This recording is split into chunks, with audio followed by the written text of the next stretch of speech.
नमस्कार, आप देख रहे हैं स्पेशल रिपोर्ट न्यूज रूम से। आपके साथ मैं हूं अंजना ओम कश्यप। यूं तो राजनीति में मर्यादा तोड़ने की आदत सी बन गई है तमाम नेताओं को, लेकिन आज योगी के एक मंत्री ने जो कहा बेहद आपत्तिजनक। तमाम मर्यादाओं को तोड़ते हुए मुलायम सिंह यादव को रावण कह दिया, मायावती को शूर्पणखा, मोदी उनके राम है और योगी हनुमान। मामला वोट का है, इसीलिए विरोधी पर चोट करने के लिए रामायण के उन खलनायकों की प्रस्तुति हो रही है जिनसे तुलना आधुनिक सभ्यता में मर्यादाहीनता कहलाती है।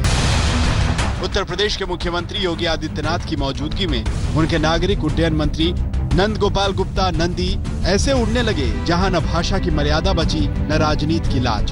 सबसे पहले सुनिए कि यूपी के पूर्व मुख्यमंत्री मुलायम सिंह यादव, उनके छोटे भाई शिवपाल यादव और बेटे अखिलेश यादव के लिए नंदी ने क्या कहा। आपका नाम मुलायम होगा और आप राज्य के मुख्यमंत्री होंगे। तभी कुंभकर्ण बोले, हे प्रभु मेरा क्या नाम होगा। तब प्रभु राम ने कहा, आपको लोग शिवपाल के नाम से जानेंगे और आप हमेशा राज्य मंत्री ही रह जाएंगे। तभी मेघनाथ मुस्कुराते हुए आगे बढ़े और बोले, हे प्रभु मैं तो युवराज हूं। तब प्रभु राम ने कहा तुम भी युवराज ही रहोगे और तुम्हारा नाम अखिलेश होगा। तुम सन 2012 में जनता को मूर्ख बना करके एक बार धोखा देके धोखे से राज्य के मुख्यमंत्री बन जाओगे और इस प्रदेश के इस वंश के आखिरी शासक के रूप में जाने जाओगे। मुलायम सिंह तीन बार उत्तर प्रदेश के मुख्यमंत्री रहे हैं, भारत के रक्षा मंत्री रहे हैं। अखिलेश यादव 5 साल तक उत्तर प्रदेश के मुख्यमंत्री रहे, लेकिन मंच पर योगी जी महाराज के सामने गुप्ता का गुप्त रामायण ऐसे खुला कि नारी मर्यादा की धज्जियां उड़ती चली गईं। नहीं तो पूर्व मुख्यमंत्री मायावती के बारे में जुबान इतनी गंदी ना होती। ये सब सुनकर जब राम वापस जाने लगे तो शूर्पणखा उनके पास आई और बोली, प्रभु हमारा क्या होगा। आपने मेरे पूरे संपूर्ण परिवार का नाश कर दिया, अब मेरा क्या होगा। भगवान राम बोले, तुम भी कलयुग में मेरी अयोध्या पर राज करोगी। उस समय तुम्हारा नाम मायावती होगा, परंतु विवाह उस समय भी तुम्हारा नहीं होगा। ये नंदी महाराज कभी मायावती की पार्टी में होते थे। जब सत्ता का तराजू उनकी तरफ झुका रहता था तब शायद मायावती में नंदी को देवी नजर आती होंगी, लेकिन वक्त के साथ इंसान की बदलती फितरत ने नंदी की जुबान गंदी, बहुत गंदी बना दी। इस कड़ी में अवध और अयोध्या में लंका कांड की चौहद्दी नहीं समाई तो नंदी उसे हस्तिनापुर तक खींच लाए। तभी मायावी मरीच बोला कि हे प्रभु मेरा क्या होगा। प्रभु बोले, तुम भी मायावी ड्रामेबाज धोखेबाज रहोगे और लोग तुम्हें केजरीवाल के नाम से जानेंगे। रावण के खानदान को आधुनिक भारत में उतार लाने वाले नंदी ने बीजेपी विरोधियों को चुन चुनकर ऐसे किरदारों से नवाजा जिसे इतिहास और मिथक दोनों ही सही नहीं समझते। लेकिन जब बात पूर्व प्रधानमंत्री मोदी और यूपी के मुख्यमंत्री योगी आदित्यनाथ की आई तो नंदी को भगवान राम याद आए, महावीर और हनुमान याद आए। विभीषण पूछे, आप किस रूप में आएंगे प्रभु। मैं कलयुग में नरेंद्र मोदी के रूप में आऊंगा और योगी आदित्यनाथ हनुमान के रूप में आएंगे और इस संपूर्ण राष्ट्र का सम्मान करेंगे, संपूर्ण राष्ट्र का राम राज की स्थापना करेंगे। चुनावी राजनीति के महाभारत में रामायण का ऐसा इस्तेमाल होगा ये आपने भी सोचा नहीं होगा, लेकिन रूपकों से राजनीति गढ़ने वालों की जुबान ऐसे ही फिसलती जाती है और बड़े नेता मुग्ध भाव में ये सब सुनते रहते हैं। इलाहाबाद से पंकज श्रीवास्तव के साथ कुमार अभिषेक, लखनऊ, आज तक। दरअसल उत्तर प्रदेश में यूपी चुनाव के मद्देनजर, निकाय चुनावों के मद्देनजर ये डर्टी पॉलिटिक्स देखी जा रही है। मायावती और मुलायम एक साथ आ रहे हैं, बस लग गई मिर्ची बीजेपी मंत्री को।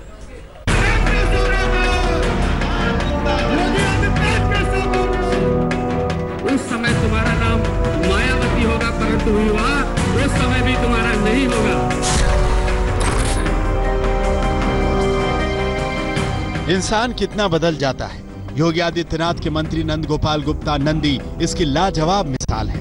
1.5 साल पहले तक बीएसपी सुप्रीमो मायावती में इनको हर देवी देवता के लक्षण नजर आते थे, लेकिन वक्त बदला तो बीजेपी में गए और फिर मायावती के बारे में वो सब कह दिया जिसमें राजनीति की न्यूनतम मर्यादा नहीं तो कोई मंत्री कैसे 4 बार मुख्यमंत्री रही एक महिला के लिए ऐसे अभद्र बयान दे सकता है और उस पर सभ्यता और संस्कार के ठेकेदारों की हंसी गूंज सकती है। ये सब सुनकर जब राम वापस जाने लगे तो सूर्पनखा उनके पास आई और बोली, प्रभु हमारा क्या होगा? आपने मेरे पूरे संपूर्ण परिवार का नाश कर दिया, अब मेरा क्या होगा? भगवान राम बोले, तुम भी कलयुग में मेरी अयोध्या पर राज करोगी, उस समय तुम्हारा नाम मायावती होगा, परंतु विवाह उस समय भी तुम्हारा नहीं होगा। और मायावती ही नहीं, मुलायम, शिवपाल, अखिलेश पर भी नंदी की गंदी बात बरसती रही। अब विपक्ष पूछ रहा है कि नंदी किस भारतीय संस्कृति का परिचय दे रहे हैं। जैसा राजा तथा प्रजा, तो हम क्या करें? ये महिलाओं के इज्जत को कबाड़ करके रखे हैं। मैंने उस दिन भी कहा, अगर देश के प्रधानमंत्री की तेवर ये है और उनके मजाक पे उनके सारे मंत्री तप आ रहे टेबल उसकी सिफारिश के लिए, हाय हाय, ये हालात तो रोज सड़क पे रोड साइड रोमियो वो भी सोचता है कि प्रधानमंत्री कह सकते हैं, तो हम क्यों नहीं कह सकते? और ये जो आदमी कहा है ये उन्हीं का पल्ला है। यह दुखद है, एक कैबिनेट मंत्री द्वारा इस अपमानजनक भाव भंगिमा में ऐसी बात कहना, और उससे भी ज्यादा दुर्भाग्यपूर्ण है कि उसी मंच पर सूबे के मुखिया बैठे थे। उन्होंने शब्दों से, उन्होंने कृत्य से लोकतंत्र को अपमानित किया। ऐसी बातें कही जाती हैं क्या?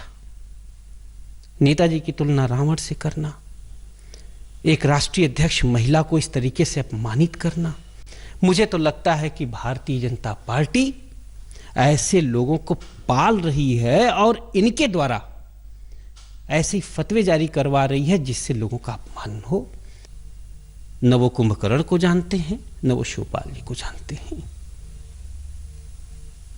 दुनिया जानती है कि शिवपाल ने लक्ष्मण की भूमिका किस ईमानदारी से निभाया, सत्ता के नफा नुकसान नहीं देखे और नेताजी के साथ सुख दुख में खड़े रहे। देखिए, एक चुनावी भाषण होते हैं। अब नंदी जी ने कुछ कहा है तो आप उन्हीं से पूछेंगे, मगर मुझे विश्वास है कि जो भारतीय जनता पार्टी के व्यूज़ हैं वो किसी भी विपक्ष के कोई भी नेता हो, छोटा हो बड़ा हो, हम सब उनका सम्मान करते हैं।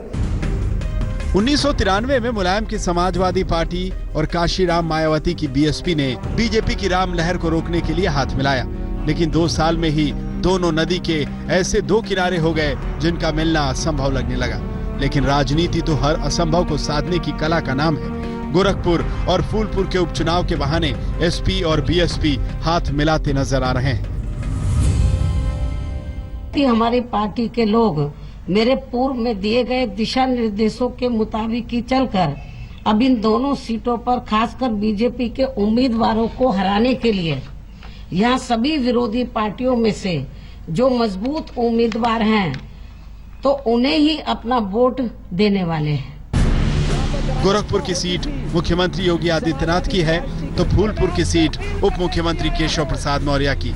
लेकिन एसपी बीएसपी हाथ मिलाते हैं तो ये उपचुनावों से आगे आम चुनावों में बीजेपी के लिए एक बड़ी चुनौती साबित हो सकती है। और अगर एसपी बीएसपी के साथ कहीं कांग्रेस भी साथ में खड़ी हो गई तो फिर यूपी में बीजेपी के लिए मुश्किलें बढ़ सकती हैं। हालांकि ये दूर की कौड़ी है, लेकिन बीजेपी का रुख साफ है कि हिंदुत्व का मुद्दा आगे भी गर्म रहेगा।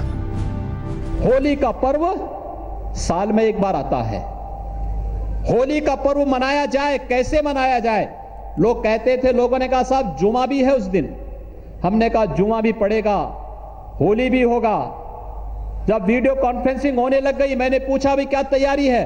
कहा साहब हम लोग प्रयास करेंगे कि 11 बजे तक होली संपन्न कर दी जाए। हमने कहा साल में एक बार होली पड़ेगी और 11 बजे संपन्न हो जाएगी। साल में 52 बार जुमा पड़ता है तो 2 घंटे का कार्यकाल उसी का आगे बढ़ जाएगा। वैसे खबर यह भी आ रही है कि विधानसभा में बुरे प्रदर्शन के बाद मायावती के लिए अपने बूते राज्यसभा का दरवाजा बंद दिख रहा है, तो समाजवादी पार्टी और दूसरे बीजेपी विरोधी विधायकों की छवि से उस दरवाजे को खोलना चाहती है। इन सब के बीच उपमा अलंकार रामायण का दिया जा रहा है और पर्दे के पीछे का खेल सत्ता का महाभारत है। आज तक ब्यूरो। बॉलीवुड का सबसे बड़ा जश्न, जी हाँ, ऑस्कर अवार्ड सेरेमनी, और उस सेरेमनी में शशि कपूर और श्रीदेवी को दी गई श्रद्धांजलि। देखिए।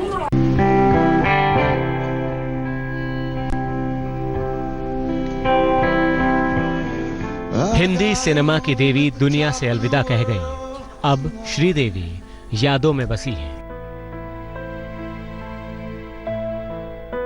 श्रीदेवी को पूरे बॉलीवुड ने श्रद्धांजलि दी। सफेद फूलों से सजी हुई गाड़ी में सिनेमा की चांदनी को विदा किया गया।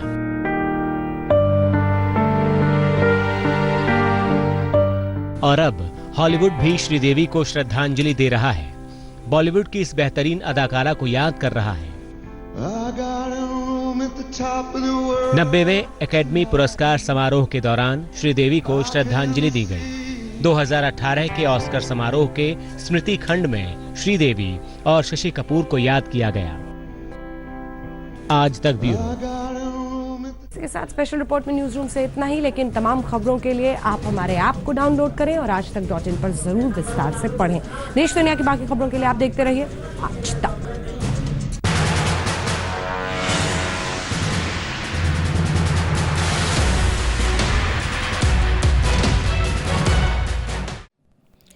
लेटेस्ट खबरों के लिए यूं ही देखते रहिए आज तक और इस वीडियो के पसंद आने पर लाइक, शेयर एंड सब्सक्राइब करना ना भूलें।